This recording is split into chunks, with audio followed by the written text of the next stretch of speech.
everyone.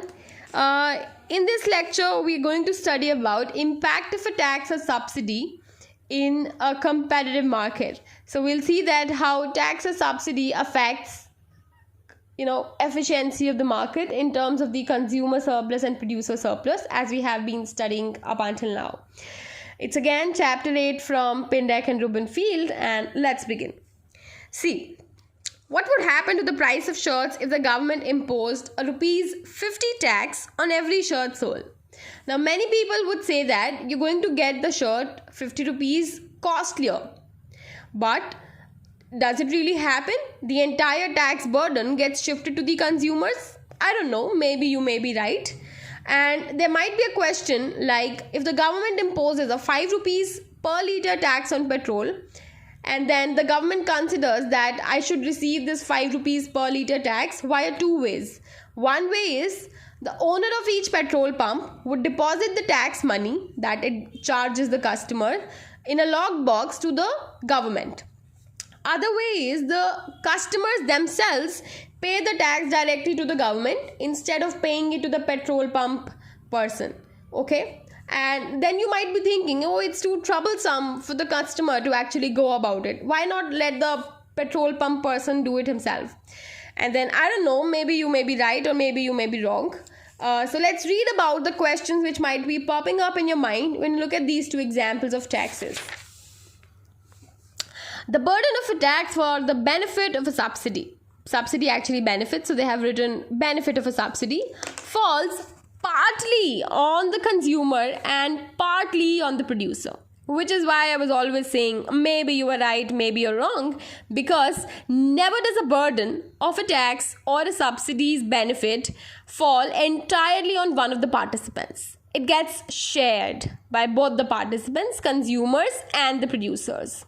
Furthermore, this degree of burden also varies. Okay, so the degree of burden is going to depend upon the elasticity of demand and supply curves. We'll be studying all about it in this particular section.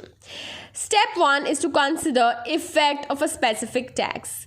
For the sake of simplicity, we're just considering a specific tax, which is a tax, fixed tax, per unit sold by the firm. Okay, so it's like the firm asks the producers to sell the good at a T tax per unit. Okay, so let's start considering it. Suppose the government imposes a tax of T rupees per unit on the shirts. Assuming that everyone obeys the law, the government then must receive T rupees for every unit of shirt sold. This means that the price the buyer pays must exceed the net price the seller receives by T rupees. Obviously, that's how the seller is going to end up paying tax to the government. If he doesn't receive a higher price, then how will he pay to the government this tax of T per unit? So that means both the buyer and seller are required to be obedient in this particular market. Let's look at the diagram. You have y-axis price, x-axis quantity. That's your supply curve, that's your demand curve. And in an untouched scenario, the market equilibrates at a price of P naught, quantity of Q naught. Now, because there's a tax being placed, there's a tax being imposed on each unit of goods sold, rupees T per unit, that's how the price is going to break up now. Instead of consumers paying a price of P naught, they'll now be paying a price of PB. And instead of sellers receiving a price of P naught, they will actually, net of taxes, be receiving a price of PS. That means, what happens?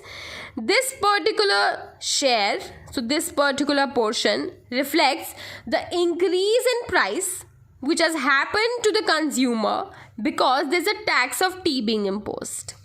And this portion reflects, or this intercept reflects, P naught minus PS, the decrease in price the seller receives as a result of tax payment to be made to the government, such that this total adds up to the tax T. Okay, so how does it work out? PB is the price paid by the buyer after the tax is imposed. PS is the net price received by the seller after paying tax of T per unit to the government. So how this works out, let me explain. Consider that initially P naught was 2. Okay.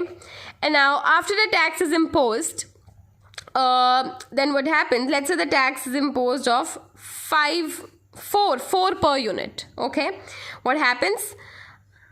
I think it should be 4. Yeah. So if a tax is imposed of 4 rupees per unit, initially the price was 4. How is it going to work out such that this difference is actually 4, the amount of tax? The sellers are going to receive 2 rupees. Buyers are now going to pay 6 rupees. Okay, that's how it's going to work out. The sellers, instead of receiving 4 rupees, okay, now they're going to receive 2 rupees net of taxes, and buyers will pay 6 rupees, that is 2 rupees higher than what they were paying, and sellers will now receive 2 rupees lower than what they were receiving earlier.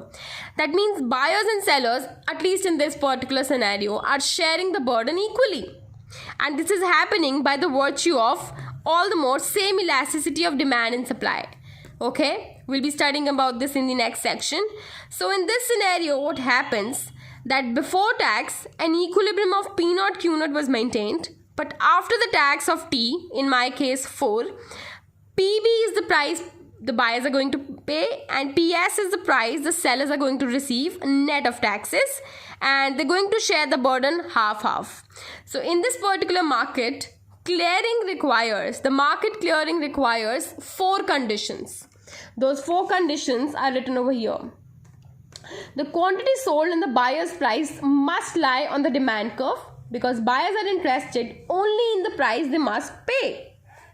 The quantity sold and the seller's price PS must lie on the supply curve, because the sellers are concerned only with the money they receive net of the tax. So basically, the quantity supplied by suppliers is going to be a function of PS, and quantity bought by the buyers is going to be a function of PB.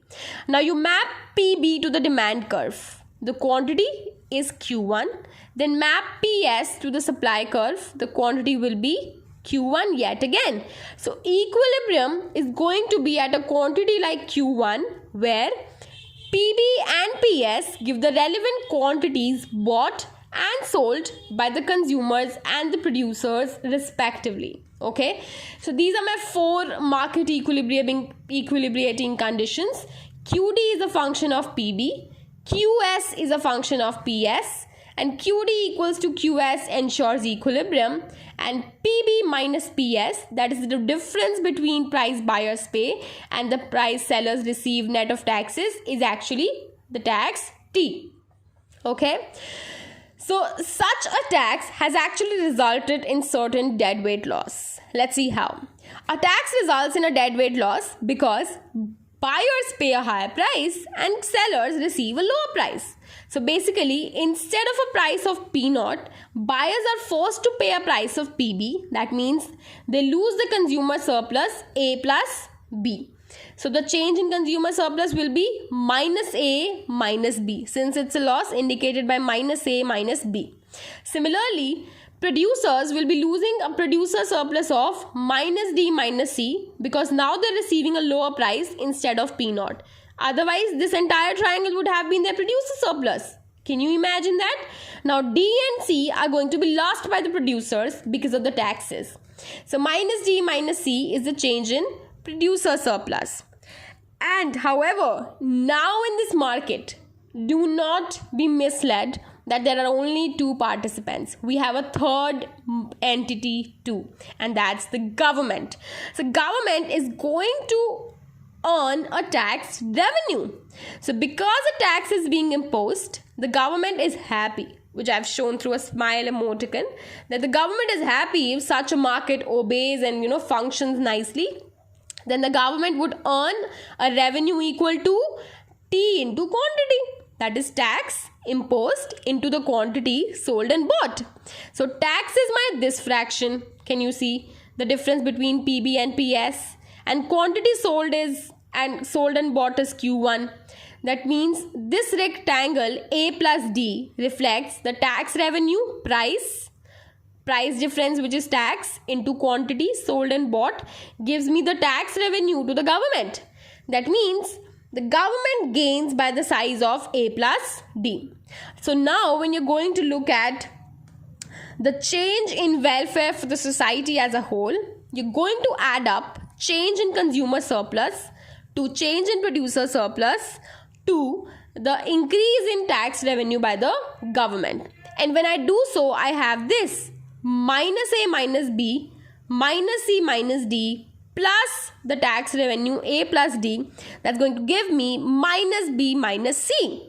So this minus B minus C is my dead weight loss from a specific tax being imposed by the government. So clearly there's an efficiency loss because of the government intervening in a competitive market. Okay, in the next video we are going to study about how this particular burden of taxes will vary depending on the elasticity of demand and supply curve. Thank you for watching the video.